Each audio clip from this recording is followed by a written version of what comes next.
Bonjour tout le monde, j'espère que vous allez bien pour ce début d'année 2024. Oui, ça passe vite, 2024, ok. Mais cette année, j'espère qu'elle va être riche en changements, riche en évolution. Et cette vidéo est très importante parce que je remets de nouveau l'accent sur le fait de dire la vérité. Je sais que c'est compliqué pour beaucoup d'entre vous de dire la vérité. C'est pas quelque chose qui s'apprend du jour au lendemain puisqu'on nous a beaucoup appris à mentir. On nous a fait croire qu'il fallait préserver les gens en mentant. Or, ça ne préserve personne parce qu'on ressent quand les gens nous mentent. Mais je ne vais pas refaire la vidéo telle que je l'avais faite sur dire la vérité.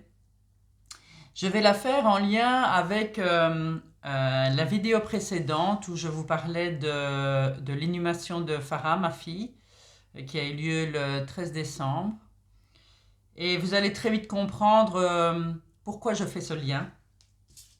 Je vais vous montrer une photo de ma fille pour ceux qui n'ont pas vu la vidéo précédente. Donc voici ma fille Farah. Donc je vous laisse la regarder. Et je vais vous montrer ma fille quand elle était enfant.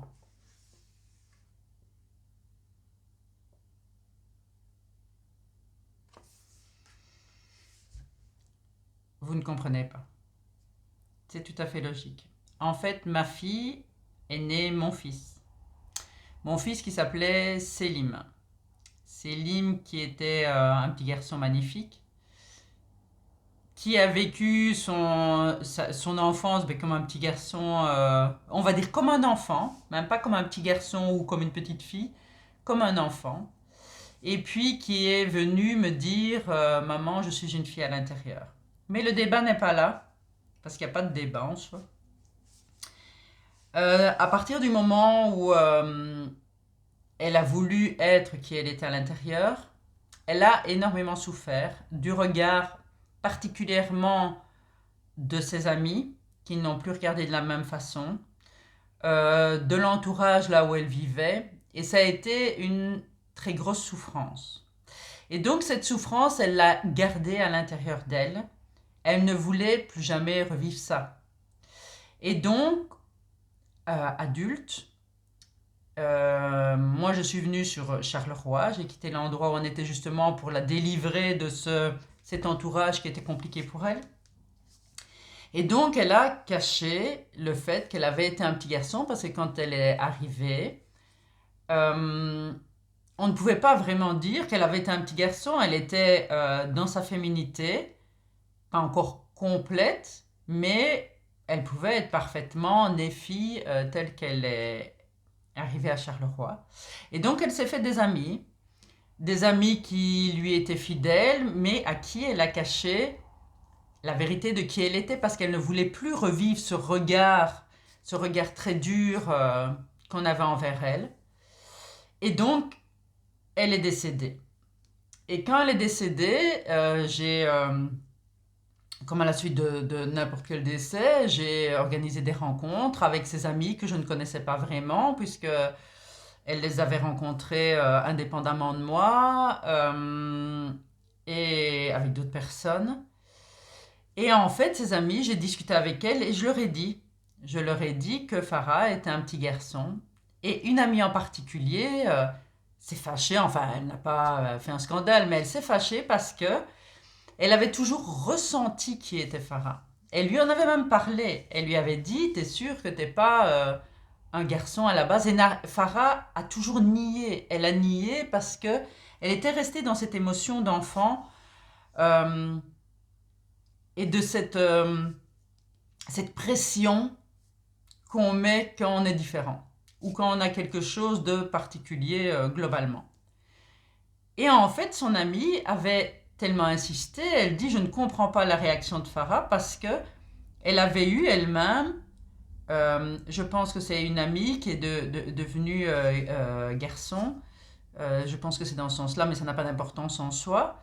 Et donc, Farah a vu que cette amie a suivi la transition de son amie de manière tout à fait sereine, elle l'a soutenu et Farah a continué à nier. Et donc elle s'est privée quelque part de l'amour authentique de son amie. Parce que certes, elle l'avait comme amie, mais elle n'était pas 100% elle. Donc, la relation qu'elles avaient, elle n'était pas à 100% vraie, parce que Farah cachait toujours ça. Et ce qui est important à savoir, c'est que quand on a une différence, parce que là, c'est par rapport au fait qu'elle était transgenre, mais quelle que soit la différence, ce dont vous avez souffert quand vous étiez jeune, c'est complètement différent par rapport à quand on est adulte. Pourquoi? Quand on est jeune, on est enfermé avec un papa, une maman et un entourage. Et donc, vous êtes toujours dans les mêmes regards. Et vous êtes toujours dans cette émotion qui sont l'émotion des autres finalement. Parce que ceux qui ne vous acceptent pas tel que vous êtes, c'est parce que eux, ça résonne avec eux. Et c'est leur problème à eux. Quand vous êtes adulte, vous avez cette opportunité, justement, de pouvoir dire qui vous êtes à n'importe quel niveau. Et en fait, vous serez juste entouré des personnes qui peuvent juste vous donner de l'amour par rapport à qui vous êtes réellement. Et celles pour qui ça sera compliqué et qui vont avoir ce regard, mais c'est pas grave, elles partiront. On est tellement de monde sur Terre. Autant attirer les personnes qui nous correspondent. Vous avez cette liberté en tant qu'adulte de pouvoir vivre la vie que vous voulez. Vous n'avez plus cette pression familiale d'enfant qui est coincée là où il vit. Vous faites comme vous voulez, vous vivez là où vous voulez, vous vous entourez de qui vous voulez. Et ceux à qui ça ne plaît pas, mais c'est par rapport à eux, pas par rapport à vous. Donnez-vous cette opportunité d'être heureux comme vous êtes. Farah aurait pu profiter de ses amis à 100%, mais elle aurait même pu profiter de sa famille du côté de son papa, puisque Farah est à 50% algérienne. Et donc, du côté de son papa, il y a toujours eu cette peur qu'il avait lui, et qui disait et qui répétait que non, il ne fallait pas le dire au restant de la famille parce qu'il ne comprendrait pas, il n'accepterait pas. Mais c'était lui, quelque part, qui avait cette émotion-là. Et donc, Farah n'a jamais osé sonner à la porte de sa grand-mère ou revoir ses cousins. Et après l'inhumation, j'ai eu cette opportunité de parler avec la famille du côté du papa de Farah. Et il y a toute une partie de la famille qui l'acceptait complètement. Et qui d'ailleurs m'a dit qu'elle regrettait de ne pas avoir mis des choses en place pour... Enfin, si, ils y ont pensé, mais il était trop tard, malheureusement. Et c'est ça dont vous devez avoir conscience, c'est qu'une fois qu'il est trop tard, on ne sait pas revenir en arrière. Et donc, si Farah avait dépassé sa peur et ne s'était pas laissé influencer par l'entourage et avait juste suivi son émotion, eh bien, elle aurait pu bénéficier de l'amour de certaines tantes, de l'amour de ses cousins, cousines, et elle n'aurait pas été toute seule.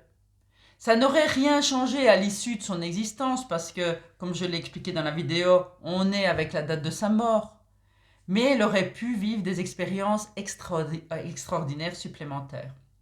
Sa vie, dans tous les cas, elle l'a menée telle qu'elle voulait par rapport à son intériorité. Elle a été dans sa féminité, elle n'a pas eu peur, elle n'a rien lâché par rapport à tout ça. Elle m'a vraiment mis la pression pour que ça aille très très vite. Mais forcément, maintenant qu'on connaît l'issue, je comprends pourquoi elle me mettait cette pression pour pouvoir vivre justement sa féminité.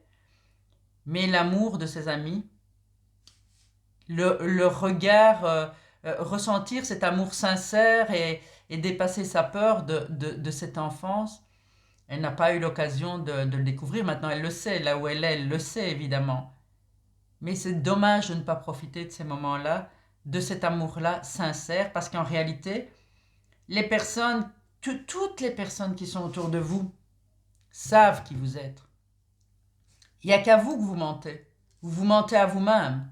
Tout le monde sait qui vous êtes, sauf que certaines personnes ne vont pas pouvoir dépasser cette émotion-là, et tant pis. Vous êtes adulte, vous vivez où vous voulez.